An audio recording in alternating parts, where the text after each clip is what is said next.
Dr. Harvey Durham. Harvey, thank you for being here. And most recently, a name some of you might recognize, Dr. Ken Peacock. Thank you for being here, Ken and Roseanne. Welcome home. Now I am pleased to call on Dr. Harry Davis, who will introduce our luncheon speaker. Dr. Davis is Professor of Finance and past Chair of the Department of Finance, Banking, and Insurance in the Walker College of Business. He's also the longtime economist for the North Carolina Bankers Association. Dr. Davis is active in the consulting field and has presented seminars to business groups nationwide. He is a frequent speaker at state, regional, and national banking conventions on economic and banking issues. He has also delivered more executive luncheon speeches for the Boyles Distinguished Lecture Series than any other person. There's a distinction. It is our pleasure to have Dr. Davis here to introduce our luncheon speaker today.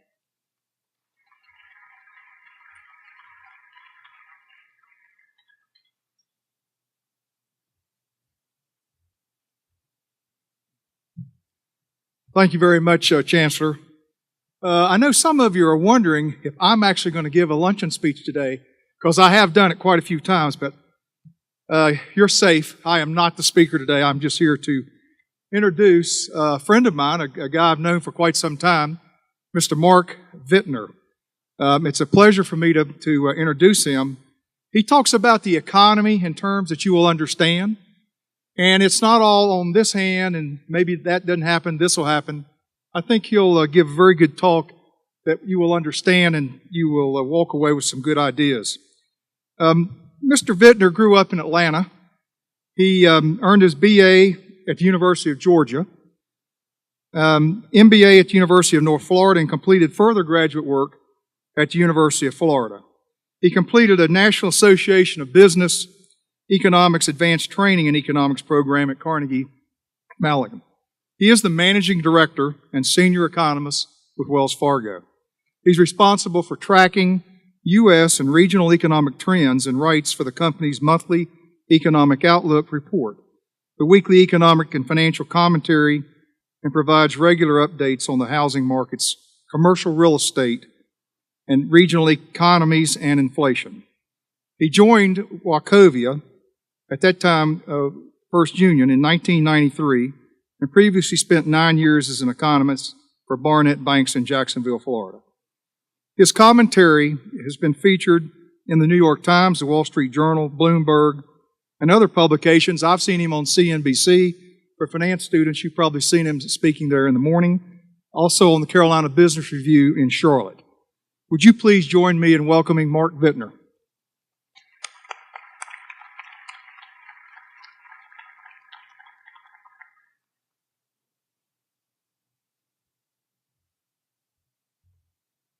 It's great to be here. I love coming up to Boone. I have a cabin up here and don't get here enough. I certainly don't get here enough in October. I mean, it's certainly wonderful out there.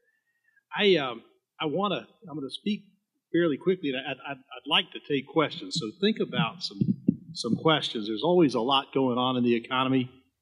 Today's certainly no exception. I took a peek at my iPhone to see where the stock market was, and I never know whether that's a good idea or not. It'll be different by the time it closes, but it is down 290. Now everybody will look at their iPhones. We've had a lot of days recently where we've had more than 100-point moves in one direction or the other. Now the market's not down that much. We're not there. We're probably around 3.5% or 4% below the all-time high, but there's certainly something that has unnerved the markets, and it's not the U.S. economic outlook. The U.S. economy actually is looking better. We've had stronger job growth. The GDP numbers in the second quarter are pretty strong. Looks like the third quarter was pretty strong. The outlook for the next couple of years looks reasonably good. And the first point, and I'll have to see if I can follow through here and look up when I get that. But our first point in kind of our outlook is that we're optimistic. We feel pretty good about the outlook. at least as it pertains to the U.S. economy. What seems to have unnerved the markets is that the global economy is a whole lot weaker than many people had thought. The IMF came out this week and they downgraded their forecast. And for those who follow the markets closely, they know that the IMF, the International Monetary Fund, is a perennially optimistic bunch. They tend to overestimate growth outside of the United States. They don't like the U.S. that much, so they tend to underestimate growth here in the U.S. And true to form, they lowered their global forecast and raised their U.S. forecast. And I think they're still probably too optimistic about growth outside the U.S. and maybe a little too cautious about growth inside the U.S.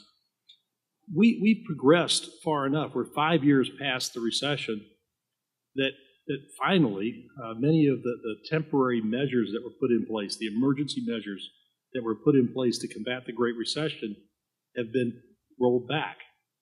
Late last year, we ended the emergency unemployment benefits program, and we ended the expanded food stamps program.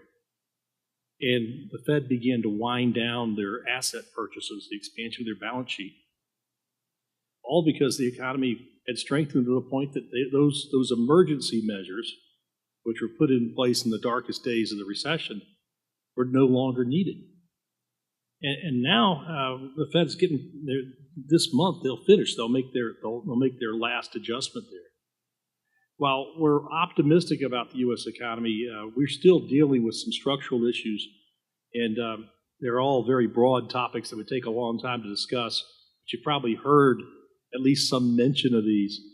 Global rebalancing, where developing economies had been producing far more than they were consuming, and developed economies, particularly the U.S., were consuming far more than they were producing. Well, that's moving into better balance. And here in North Carolina, we've seen some evidence of that where we've seen a lot better news, I shouldn't say a lot better, but much better news, on the manufacturing front, where we've seen a lot of manufacturers that have been expanding. Even the furniture manufacturing business, is beginning to show a bit of a heartbeat. We've seen some factories reopen, and they don't employ nearly as many people as they used to, but we've seen some positive developments even in the furniture industry. Another thing that's slowing growth that impacts my industry directly is that we're re-regulating. In the 25 years leading up to the financial crisis, we were deregulating. Now we're re-regulating. And I think for most ordinary folks who don't work at a bank, they see that if they go to try to refinance their mortgage. Ben Bernanke became an ordinary person, and he tried to refinance his mortgage, and it didn't go through. He didn't get approved.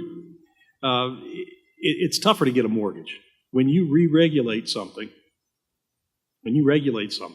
you slow it. That's one of the definitions of regulate. And so that's one of the weights that we have on growth. We're still dealing with deleveraging, and we have real issues with inequality.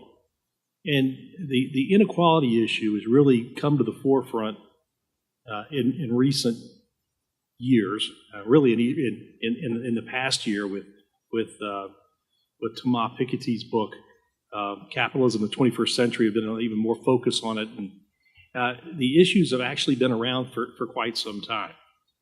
And in many ways, they were covered up by they were masked by the housing boom in the last decade. But here in North Carolina, it's played out pretty clearly. And you see the evidence when you drive up from Charlotte, you come up 321, and you look at how Hickory and Lenoir have struggled. And Hickory, the greater Hickory area is not a huge metropolitan area, and so people don't really follow their economy all that closely around the globe. I follow local economies everywhere, but there's two stats that I think are where the Hickory Lenoir area stands out. That people, even people who live in this general area, may not have realized. The first one is that in the 2001 recession, the Hickory, Morganton, Lenoir metropolitan area had the largest percentage job loss in the nation, slightly eclipsing the job loss in Silicon Valley. And the unemployment rate in the Hickory area went from 1.7% up to 12%. The other one, which is more recent, is, I can't remember, I'm trying to remember who put the stats together, but they were measuring sprawl. And of all the metropolitan areas in the United States, the metropolitan area that had the worst sprawl was supposedly, I mean by their findings, the Hickory, Morganton, Lenoir area. And I thought, well, wait a minute, that doesn't make any sense. It certainly doesn't make any sense. And they're measuring sprawl by how far people were driving to work. And in the case of the Hickory area, what was happening was not that the region was sprawling out, but so many communities in the outlying communities in the rural areas around Hickory had lost so much of their industrial base that growth was sprawling in. People were driving further and further to find work.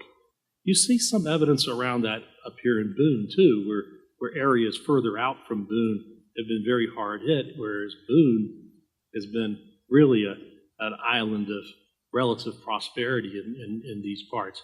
That same situation, that same condition has been played out throughout a large part of North Carolina. And it's not a recent development. Remember I said this wasn't the 2007 recession. It was the 2001 recession that we were talking about when Hickory had that big fall and never really came back. Well, in the last decade, during the housing boom, we had a lot of growth in construction, and a lot of the people that were displaced, a lot of the workers that were displaced out of manufacturing in smaller towns found jobs either at producers of building products or in the construction industry. And this was mainly true of young men with only a high school education or less than that. And now that construction has been in the doldrums ever since the housing bust, many of those guys have either dropped out of the workforce or had to settle for part-time work elsewhere. That's one of the issues that's driving inequality. It's one of the ways that it comes back closer to home, and it's a real issue for us. And one of the reasons I say that this is something that's going to continue to weigh on growth, and I give it such importance, is I don't see anything being done from a public policy standpoint that's going to improve that. From a public policy standpoint, the greatest thrust of policy is, we need to raise the minimum wage to fix that. That does not fix that. What's driving that is that workers do not have the skills necessary to get higher paying jobs. And so that's a big issue that I don't see going away. All four of those, I think, are going to weigh on us for quite some time. I don't want to spend too much more time on this broad outline here, but as I mentioned earlier, QE is being wound down. It was going very well. One of the reasons why the Fed decided to taper their asset purchases as opposed to stop cold turkey like they did, the Fed began to, maybe I'll roll back and tell you a little bit about QE. The Fed began QE back in December of 2008. They had taken the federal funds rate down to 0%. And well, the target is 0.25, but it's actually at 0.1%. So they couldn't lower the federal funds rate any lower. They looked at their models, and their models said that they needed to lower the federal funds rate to -3% in order to get the economy going. They said, well, we can't go -3, that won't work. They said, well, what we can do is that if we drew a line, and usually a yield curve is positively sloping, they said what we could do is that we could buy long-term bonds so they would mimic where they would be if the federal funds rate was -3%. And that's essentially what they've been doing with their expansion of their balance sheet. They've been creating money and buying long-term bonds. They've been creating bank reserves. I'll say it correctly because somebody from the Fed will call me. They'll call the IRS and audit my taxes or something. But it's but they created bank reserves. They've used those to buy long-term bonds, and they've done 3 rounds of it.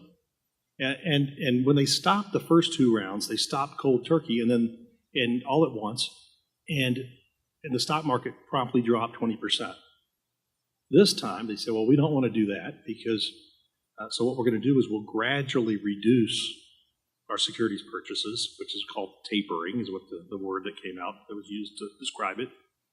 And the last reduction would take place this month. And lo and behold, right as they're getting ready to end the program, the stock market seems to be wanting to test their faith again. I don't know whether the market will pull back 20% or not. We haven't had a correction of that magnitude since the QE2 was ended back in 2010 or 2011. So I don't know whether QE will be behind it. What seems to be driving the markets right now is the last point that I have on here, which is worries about the global economy. As I mentioned earlier, the global economy appears to be far weaker than many people realize. And Mario Draghi, who heads the ECB, mentioned this morning that Europe's economy is going nowhere until they have policy reforms put in place. And like many things in public policy, we continue to do the wrong things as long as the markets allow us to. The euro is a failed concept. The concept of the euro currency is a failed concept. It cannot work over the long run. And at some point, there's only two ways the euro can work. If the Germans agree to subsidize the rest of Europe, it'll work. Or if the Germany and the Netherlands leave the euro and go back to their own currency. And nobody likes those two options. They're still trying to find another option. But they can continue to muddle along as they're going now. But Europe's economy is not going to recover until they come up with a sustainable policy on what to do with the euro. Not a small task. The other thing that's beginning to weigh on the global economy is worries about Ebola. And the concern about Ebola, and today there was, I think the UN came out and said there's evidence now that Ebola is beginning to alter economic behavior around the world in a way that's having a measurable impact on economic growth. And I liken my concern about Ebola when it relates to economic growth is you look at what happened with ISIS, and you look at how we were told not to worry about ISIS. Don't worry about ISIS. It's not a big concern. And then 3 or 4 months later, it blew up into something really big.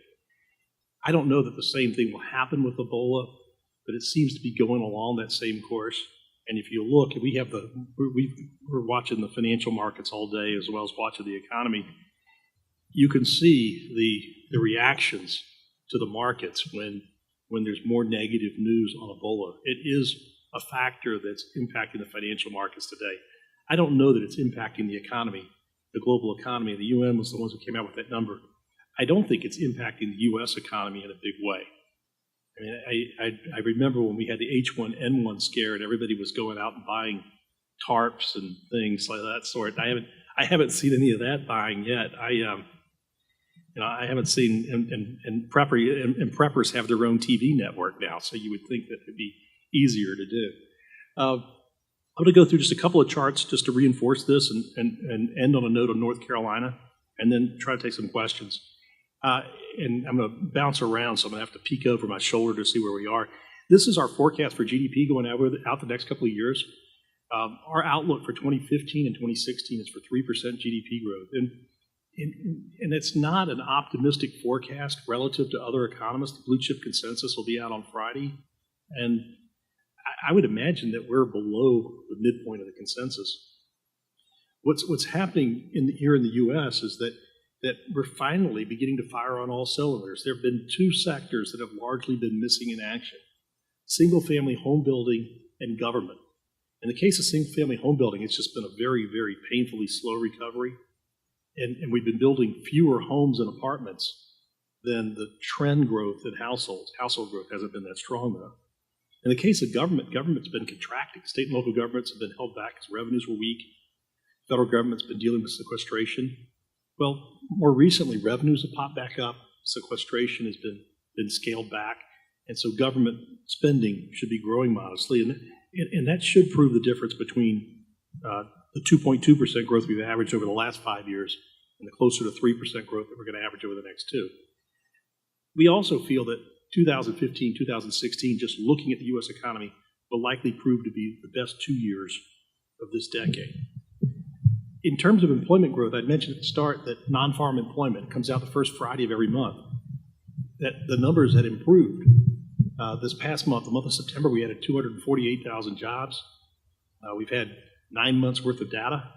The average gain for the last 9 months is 227,000 jobs. Last year was around 195. So job growth has ramped up a little bit.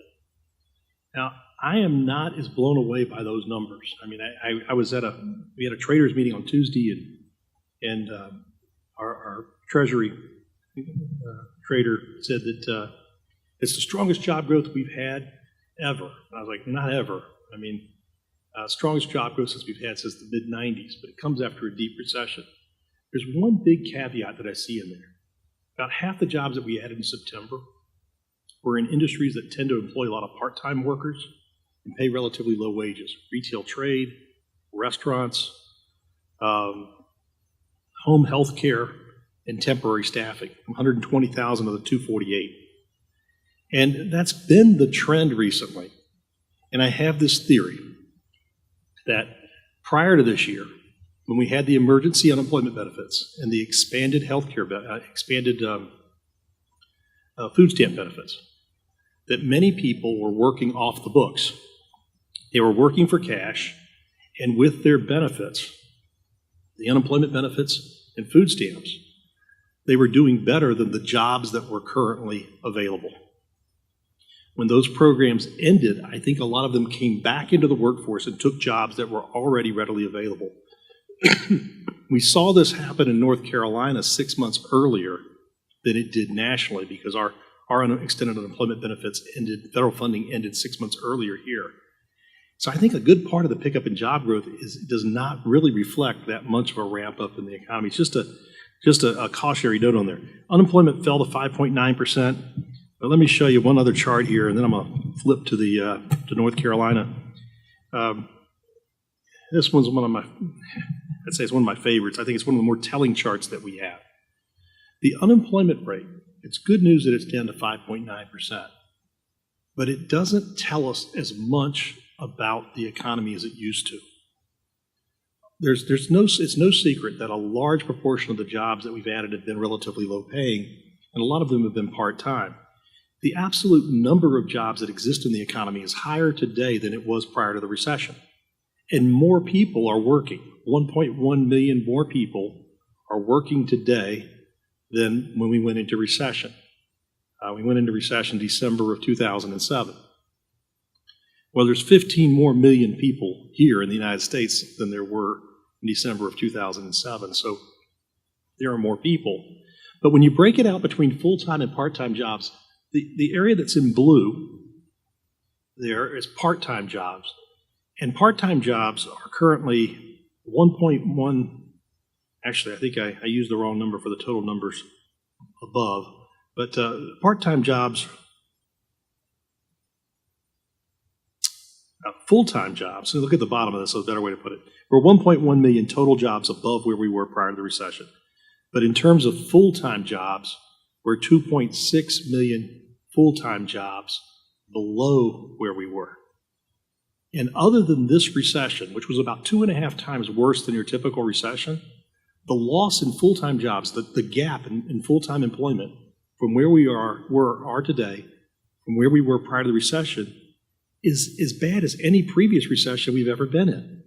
And this is why so many people, even today, with the unemployment rate dropping from 10.1 to 5.9, are still reluctant to buy into the idea that we've had a meaningful recovery, because we're still 2.6 million full-time jobs shy of where we were prior to the recession. So we have the difference, that 3.5 million, is how many more part-time jobs we have. One other quick chart just to take a look at. This is the Fed's balance sheet. The bottom is treasuries, the blue is mortgage-backed securities, the other color is other assets. The line on that is the S&P 500. And you can see the 3 steps where the Fed's balance sheet was expanded and how stocks pulled back when each one of those, when the program was ended each time.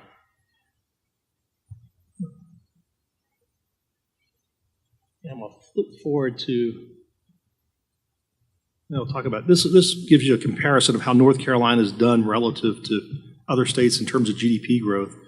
And we were a late comer into the recovery. But over the last year, using comparable numbers, the U.S. economy grew 1.8%. In 2013, North Carolina grew 2.3%. So we grew faster than the nation. We began to see job growth pick up in a pretty significant way. Over the last year, we've added jobs at a pace about a half a percentage point faster than the nation. We should add about 80,000 jobs this year. When you look at what's happening in the tech sector, one of the reasons that we got a slow start is that a good part of our tech sector, our expertise, is in communications equipment, which I started with a good bit about Hickory. Not only did they get walloped because the furniture tanked after China came on board, but the communications sector there, we made a lot of communications equipment, it got walloped as well. The growth in tech was not in areas that we had a lot of expertise in North Carolina. It was mobile communications, it was social media, it still is, internet security, and it took longer for us to benefit from those trends than some other markets. In terms of population growth, one of the things that really helped drive the state is that we've had lots of folks moving to North Carolina from other states, and we haven't seen much of that since the Great Recession. Since it's tougher for folks to sell their homes in other parts of the country, population growth into the state has slowed. Of the population growth that we've had, and we added close to 100,000 people in 2013, 80% of that growth occurred in Charlotte and Raleigh. If you go back to the 1980s, only 40% of the state's growth occurred in those markets. I think I may have gone on too long, so let me stop there. I'm certain that when John was here previously, he probably told you how to get our stuff. If you're not getting it, you can go to wellsfargo.com/economics, and there's a link on here as well as to how you can sign up and receive our emails. So let me stop there, and if I've got some time, I'd love to take some questions.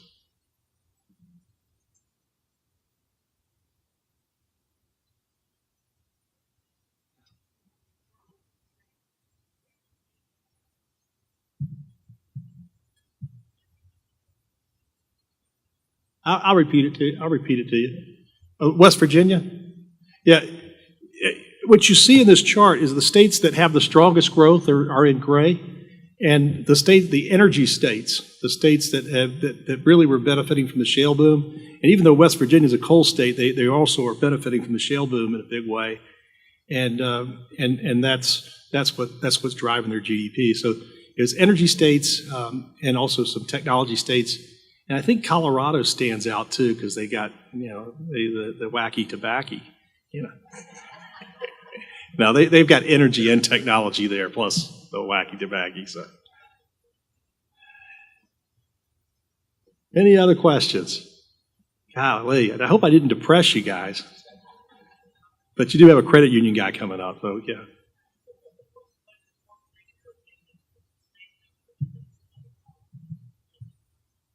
Yeah, that's a tough question, and it's a good one to end it on. But what's the most important thing that state government can do from a public policy standpoint to help us be competitive?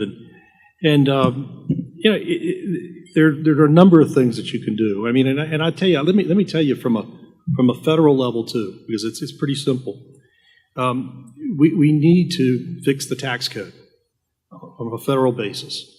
The last time that we really fixed the tax code, that we updated the tax code, was in 1986. We've tinkered with it some since then. In 1986, the Berlin Wall was still up. The internet was under wraps. Nobody knew about it. It's a different world. You couldn't move your company to Ireland for tax reasons because it was tough to imagine to run it from Ireland. But now you can do that very, very easily. We need a modern tax code. We need to fix immigration policy. And we need to fix education. And so, and those two are very much related because our secondary schools are not graduating enough people trained in the things that they need to be trained in order to take the jobs that are being created. And quite frankly, even higher education, we're graduating too few people with the right skills, which is why so many college graduates are having having trouble finding work. We've made up for that by having an immigration policy that brought highly skilled immigrants into the country that have filled a lot of jobs in technology. There's some research that's done by UC Berkeley that showed that for every job that's created in the tech sector or in the innovative sector, innovative parts of the economy, that it had an unbelievably high multiplier of 5, that it generated 5 jobs in other parts of the economy. I don't buy that multiplier, but even if you cut it in half, it's bigger than anything else we've got. I mean, manufacturing is like 1/6. And that's made up for it. So we need to fix immigration policy. You look at a company like Facebook, and Facebook is growing rapidly, and they're doing a lot of things. I know some people think, oh, nobody's using Facebook because their parents use Facebook, but you can look at every demographic, and Facebook is the most popular app used, every single demographic. Company's growing like crazy. I don't know whether we bank Facebook or not, hopefully, but when Facebook's looking, when they're hiring engineers now, for their R&D, it's being done in Vancouver. It's not being done in Silicon Valley. Well, they do it in Silicon Valley, but they can't get anybody in Silicon Valley. And they can't bring the immigrants in, and Canada's got a better immigration policy than we do, so they're expanding in Vancouver. We got to fix that. Well, that's beyond the local level. Those are things that can be fixed at the national level. At the local level, we need to make sure that we're competitive from a tax perspective with our neighboring states. And we've gone a long way toward that. It's a multi-step process under what Governor McCrory did, the legislature did, but we will be competitive. And I think McCrory was well suited for that because he came from Charlotte. And in Charlotte, I did a seminar yesterday on the future of Charlotte, and I talked about the importance of education. And somebody said, Mark, can you give me one example of a community that spent a lot of money on education where it's really paid off for them in economic development? And I said, I don't know if I paid you to come up with that question, but I said, here in Charlotte, you only have to drive 10 miles south to Fort Mill, South Carolina, which is just reeling in the companies left and right to see a community that invested a lot in education and is benefiting from that. That's a challenge for us. And it's a challenge for a lot of parts of the country. Very few school districts get it right, but that's a big one that we've got to get. We got to fix that, and then we've got to figure out. I went around with did a rural economic development summit in Spruce Pine late last year, and we've got to figure out a way to retrain workers in rural parts of the state, and also to somehow solve the drug issue. Because we had 14 business leaders from the greater Spruce Pine area talking about all the job opportunities they had. And among those 14 companies, there were more jobs available than there were unemployed people in the 2 and 3 counties that made up that area. But they couldn't find workers. And these were very skilled positions. And they all talked about the problem of getting skilled workers. And they said, but honestly, we can't get people to pass the drug test, even the ones that we might be able to train up. We can't get them to pass the drug test. So that's a big issue for us. It's not one that's alone to North Carolina, but it's one that in the rural parts of the state is much worse than I think that many people realize. So hopefully that's I bet that ended on a happy note, but hey, just reinforce that, I'll tell you, I'll end on one happy note, and that is that for all the troubles that we do have, I travel all around the country, and I'm actually I chair the Chamber's Economic Committee, California Chamber's Economic Advisory Committee, so I've got to be an expert on the California economy. They look very enviously at North Carolina. They for all the troubles we have, everybody's got troubles, everybody's got challenges. The rural parts of California actually have higher poverty rates than the rural parts of North Carolina. They've got drug issues there that would make us envious. So everybody has challenges. Most of the country and much of the world looks at North Carolina as a place that does more things right than other areas, and I think we're in a pretty good competitive position relative to others, and for all the challenges we have, unless the global economy turns out a whole lot weaker than we currently think. The next 2 years ought to be pretty good. Thank you very much.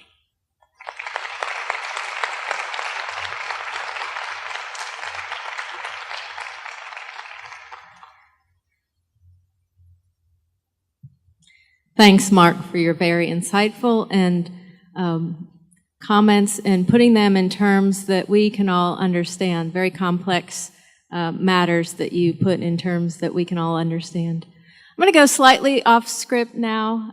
We do have a presentation to make, and I would like to ask former Chancellor Ken Peacock to come up and assist me with that. I think many of you are aware that Ken Peacock was an instrumental player in establishing this lecture series now in its 54th installment. And so, Ken, if you would come up, and Mark, we'd like you to come up, back up as well.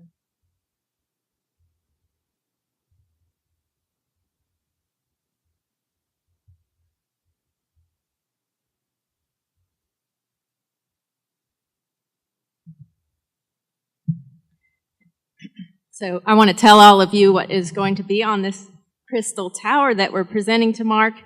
Mark, please accept the crystal tower etched with the university seal and the date of your presentation to the Boyles CEO Lecture Series Luncheon as a commemoration of this event, and it is very heavy.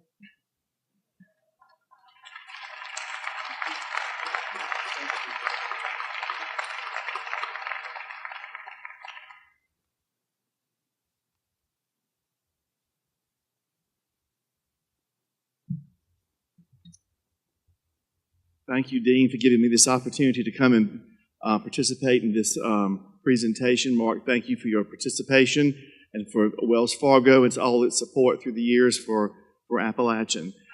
People look at me and say, I'm surprised to see you here. Look, I'm in a new chapter. This is a free meal. It has dessert, a salad, it's everything. So we always respond to free meals. It's great to be here. It's good to see this. And I thank everyone for the continued support of the Boyles Lecture Series. Edward, thank you. It's very special with your father's name here. Senator Jim Broyhill, thank you for your continued support. You were the one that helped me start it, but the thing that really got it started, it was a rainy day, and you couldn't play golf, and so you would come and help us out. So I remember that quite well. Sometimes the elements just go with you. But thank you all for coming. It's been a great day. I look forward to many more of these in the years to come. Thank you.